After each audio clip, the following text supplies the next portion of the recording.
പുറപ്പാടിൻ്റെ പുസ്തകം 25-ാം അധ്യായം. കൂടാര നിർമ്മാണത്തിന് കാണിക്ക. കർത്താവ് മോശയോട് അരുളിച്ചെയ്തു, എനിക്ക് ഒരു കാണിക്ക സമർപ്പിക്കണമെന്ന് നീ ഇസ്രായേൽക്കാരോട് പറയുക. സ്വമനസ്സ തരുന്നവരിൽ നിന്നെല്ലാം എനിക്കുള്ള കാണിക്ക നീ സ്വീകരിക്കുക. അവരിൽ നിന്ന് സ്വീകരിക്കേണ്ട കാഴ്ചദ്രവ്യങ്ങൾ ഇവയാണ്: സ്വർണം, വെള്ളി, ഓട്, നീലയും ധൂമ്രവും അരുണവുമായ നൂലുകൾ, നേർത്ത ചണത്തുണി, കോലാട്ടിൻ രോമം, ഊറയ്ക്കിട്ട മുട്ടാടിൻ തോല്, നിലക്കരടിത്തോല്, കരുവേലത്തടി, വിളക്കുകൾക്കുള്ള എണ്ണ, അഭിഷേക തൈലത്തിനുള്ള സുഗന്ധദ്രവ്യങ്ങൾ, ധൂപത്തിനുള്ള സുഗന്ധവസ്തുക്കൾ, എഫോദും ഉരസ്ത്രാണവും അലങ്കരിക്കാനുള്ള ഗോമേദക വൈഢൂര്യരത്നങ്ങൾ. ഞാൻ അവരുടെ ഇടയിൽ വസിക്കാൻ അവർ എനിക്ക് ഒരു വിശുദ്ധ കൂടാരം സജ്ജമാക്കണം. ഞാൻ കാണിച്ചു തരുന്ന മാതൃകയനുസരിച്ചായിരിക്കണം കൂടാരവും അതിലെ ഉപകരണങ്ങളും നിർമ്മിക്കുന്നത്. സാക്ഷ്യപേടകം. കരുവേല മരം കൊണ്ട് ഒരു പേടകം നിർമ്മിക്കണം. അതിന് 2.5 മുഴം നീളവും 1.5 മുഴം വീതിയും 1.5 മുഴം ഉയരവും ഉണ്ടായിരിക്കണം. ശുദ്ധി ചെയ്ത സ്വർണം കൊണ്ട് അതിൻ്റെ അകവും പുറവും പൊതിയണം.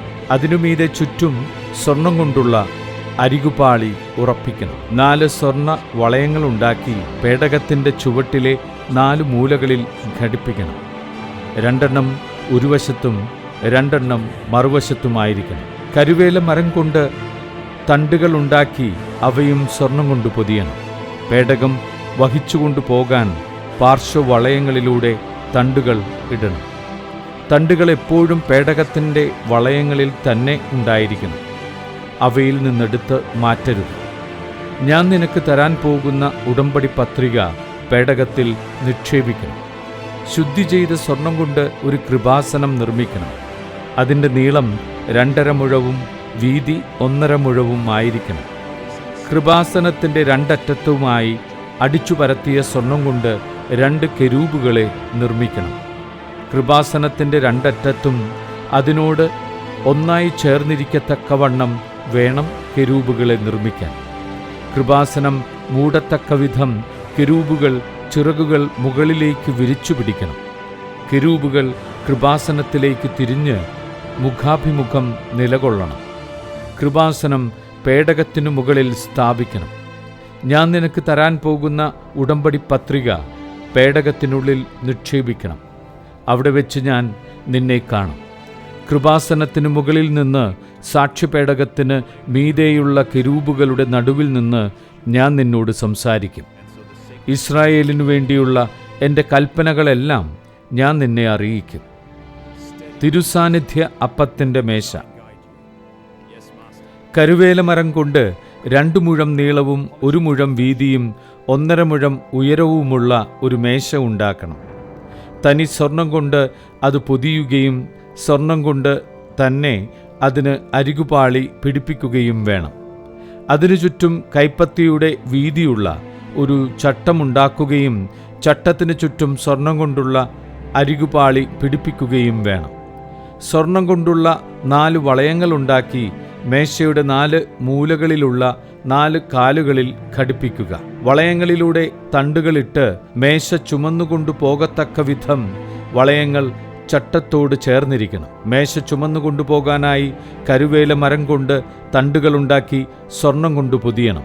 താലങ്ങളും തളികകളും കലശങ്ങളും പാനീയബലിക്കുള്ള ചഷകങ്ങളും തനി സ്വർണം കൊണ്ടുണ്ടാക്കണം. തിരുസാന്നിധ്യത്തിൻ്റെ അപ്പം എപ്പോഴും എൻ്റെ മുൻപാകെ മേശപ്പുറത്ത് വെച്ചിരിക്കണം. വിളക്കുകാൽ. തനി സ്വർണം കൊണ്ട് ഒരു വിളക്കുകാലുണ്ടാക്കണം. അതിൻ്റെ ചുവടും 2 ചഷകങ്ങളും മുകുളങ്ങളും പുഷ്പങ്ങളും ഒരേ സ്വർണ്ണത്തകിടിൽ തീർത്തതായിരിക്കണം. ഒരു വശത്തുനിന്ന് 3 മറുവശത്തുനിന്ന് 3 എന്ന കണക്കിൽ വിളക്കുകാലിൻ്റെ ഇരുവശത്തുമായി 6 ശാഖകൾ ഉണ്ടായിരിക്കണം. ഓരോ ശാഖയിലും ബദാം പൂവിൻ്റെ ആകൃതിയിൽ മുകുളങ്ങളോടും പുഷ്പദളങ്ങളോടും കൂടിയ 3 ചഷകങ്ങളുണ്ടായിരിക്കണം. വിളക്ക് തണ്ടിന്മേൽ ബദാം പൂവിൻ്റെ ആകൃതിയിൽ മുകുളങ്ങളും പുഷ്പദളങ്ങളും ചേർന്ന 4 ചഷകങ്ങളുണ്ടായിരിക്കണം. വിളക്കുകാലിൽ നിന്ന് പുറപ്പെടുന്ന 6 ശാഖകളിൽ ഓരോ ജോഡിയുടെയും അടിയിൽ ഓരോ മുകുളം എന്ന കണക്കിൽ 3 മുകുളങ്ങളുണ്ടായിരിക്കണം. അടിച്ചു പരത്തിയ തനി സ്വർണത്തിൻ്റെ ഒരേ തകിടിലായിരിക്കണം മുകുളങ്ങളും ശാഖകളുമെല്ലാം നിർമ്മിക്കുന്നത്. വിളക്ക് തണ്ടിന്മേലും അതിൻ്റെ ശാഖകളിന്മേലും വയ്ക്കാൻ വേണ്ടി 7 വിളക്കുകളുണ്ടാക്കണം. അവ വിളക്കുകാലിന് മുൻപിൽ പ്രകാശം വീശത്തക്ക വിധം സ്ഥാപിക്കണം.